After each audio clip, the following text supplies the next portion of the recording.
बिस्मिल्लाहिर्रहमानिर्रहीम। तो till now we have completed 9 kinds of sentences series में हमने जो 5 मीनिंग के लिहाज से और 4 कंस्ट्रक्शन के लिहाज से हमने काइंड्स पढ़नी थी वो हम कंप्लीट कर चुके। ये हमने जो है वो पोस्ट स्टडी चार्ट है हमारे पास कि हमें याद रखने के लिए हमने जो कुछ किया है 5 जो कंस्ट्रक्शन के अपना मीनिंग के लिहाज से हमने किए हैं कंप्लीट काइंड्स ऑफ सेंटेंसेस, वो आपको फिंगर टिप्स पे होंगे। और जो कंस्ट्रक्शन के लिहाज से हैं उसको रिवाइज करने के लिए मैंने इसका चार्ट एनालिसिस बना दिया, जिसका सेंटेंस एनालिसिस आप देख रहे हैं जी। टाइप ऑफ सेंटेंसेस हमने इधर लिखे हैं, ये सिंपल, कंपाउंड, कम्प्लेक्स और कंपाउंड कम्प्लेक्स। तो आप देखें कि हमने ये यहाँ पे मेंशन कर दिए और इसमें हमने दिखाया है कि जी इंडिपेंडेंट क्लास, डिपेंडेंट क्लास और यूज ऑफ कंजक्शन इनकी क्या है, इनकी रेशो क्या होती है, उसके हवाले से भी हमने चार्ट बनाया। देखें तो जो सिंपल सेंटेंस है उसमें एक आईसी होती है, इंडिपेंडेंट क्लास एक ही होती है और डिपेंडेंट क्लास कोई नहीं होती, यानी ज़ीरो होती है।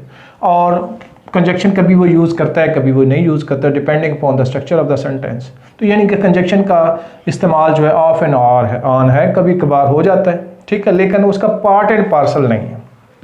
ये बात क्लियर होगी हमारी कि जो सिंपल सेंटेंसेस हैं उनमें आईसी एक होगी, डीसी कोई नहीं होगी और कंजक्शन जो है वो डिपेंड करता है कि अगर उसे इस्तेमाल करनी है तो करेगा वरना नहीं करेगा। कंपाउंड सेंटेंसेस में जो हमारी इंडिपेंडेंट क्लासेस हैं जो यानी कि जो आईसी हैं वो 2 होती हैं और दोनों जो है इक्वल रैंक की होती हैं, इसीलिए आईसी हैं। वो भी इंडिपेंडेंट क्लास है, वो भी इंडिपेंडेंट क्लास है और इसमें डीसी कोई नहीं होती। वंस अगेन डीसी इधर 0 है। और कंजक्शन ये हमेशा इस्तेमाल करता है, इनके साथ कंजक्शन हमेशा आती है कि ये कंजक्शन के बगैर कंपाउंड सेंटेंसेस मुमकिन ही नहीं है, क्योंकि वो कंजक्शन ही तो कंपाउंड का आगे जाके उन दोनों इक्वल रैंक को पकड़ के कंजाइन कर रही होती है। अगर कंजक्शन दरमियान से निकल 2 इंडिपेंडेंट सेंटेंस अलग-अलग हो जाएंगे, तो लिहाजा ये कंजक्शन हमेशा इस्तेमाल करेंगे। कम्प्लेक्स सेंटेंस में अगर देखें तो हम कम्प्लेक्स सेंटेंसेस में एक या एक से ज़्यादा आईसी होती है और इसी तरह एक या एक से ज़्यादा डीसी होती है और कभी कभार जो है ना ये इस्तेमाल करते हैं कंजक्शन को। इनके लिए कंजक्शन एज इट इज़ ज़रूरी नहीं है, लिहाजा कभी कभार कभी यूज़ करते हैं कभी नहीं यूज़ करते। और कंपाउंड कम्प्लेक्स में 2 आईसीज होती हैं, 2 या 2 से ज़्यादा आईसी इस्तेमाल करनी है हमने। इसी तरीके से एक या एक से ज़्यादा डीसी यूज़ करनी है। कंपाउंड और कम्प्लेक्स देखें ये 2 चीज़ों का कॉम्बिनेशन है। कंपाउंड कब बनेगा? जब 2 आईसी इकट्ठी होंगी तो कंपाउंड बनेगा, तो लिहाजा 2 आईसी का होना तो ज़रूरी है, उससे ज़्यादा हो मज़ाइका नहीं है।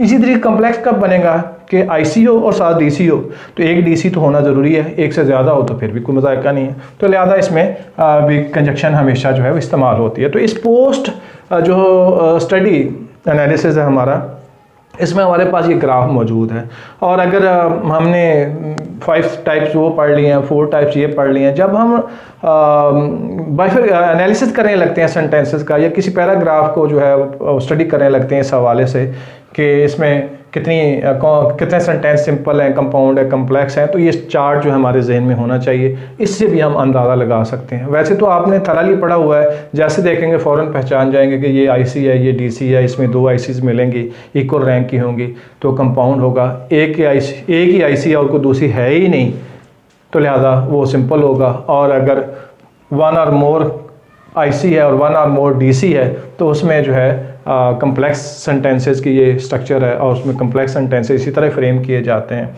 और इसी तरीके से अगर 2 या 2 से ज़्यादा इंडिपेंडेंट क्लासेस हैं और एक या एक से ज़्यादा जो है वो इंडिपेंडेंट क्लासेस हैं, 2 या 2 से ज़्यादा इंडिपेंडेंट क्लासेस हैं और एक या एक से ज़्यादा डिपेंडेंट क्लास है, तो वो जो है यही है कि वो कंपाउंड कम्प्लेक्स सेंटेंस होगा। और उसमें जो है कंजक्शन का रेशो क्या रहता है, तो सिंपल में कंजक्शन कभी कभी यूज़ होती है, कंपाउंड में हमेशा यूज़ होती है, इसी तरह कम्प्लेक्स में कभी कभी यूज़ होती है और कंपाउंड कम्प्लेक्स में हमेशा यूज़ होती है। तो लिहाजा ये हमने बेसिक स्ट्रक्चर्स हमने पढ़ लिए हैं। इसके साथ सेंटेंसेस जो है वो स्मॉल भी हो सकते हैं, लेंथी भी हो सकते हैं, कम्प्लेक्स भी बना सकते हैं, कंपाउंड भी बना सकते हैं, मीनिंग के लिहाज से भी इनको हम कन्वर्ट कर सकते हैं। अगली सारी चीज़ें जिसे हम कंपोजिशन कहते हैं, कंपोजिशन का सारा इन्हिसार इस बात पे होता है कि ये ग्रामेटिकल जो स्टडी हमारी कितनी मजबूत है और हम इन सारी चीज़ों को किस खूबसूरती से अगले सेंटेंसेस में इस्तेमाल करते हैं, ऐसे लिखते हुए, रिपोर्ट लिखते हुए, लेटर राइटिंग करते हुए। राइटर बड़े बड़े जो होते हैं उनकी यही चीज़ें जो है हमें बड़ी मुतासर करती हैं। बड़े खूबसूरत अंदाज से जो है उन्होंने noun phrase, verb phrase, clauses, इनको बहुत खूबसूरत तरीके से, जिसको हम इंग्लिश की ग्रामर की ज़बान में एम्बेडिंग कहते हैं, एम्बेड किया होता है। और वही उनका जो एम्बेडिंग है आगे जो है स्टाइलिस्टिक्स की सूरत इख्तियार कर लेती हैं।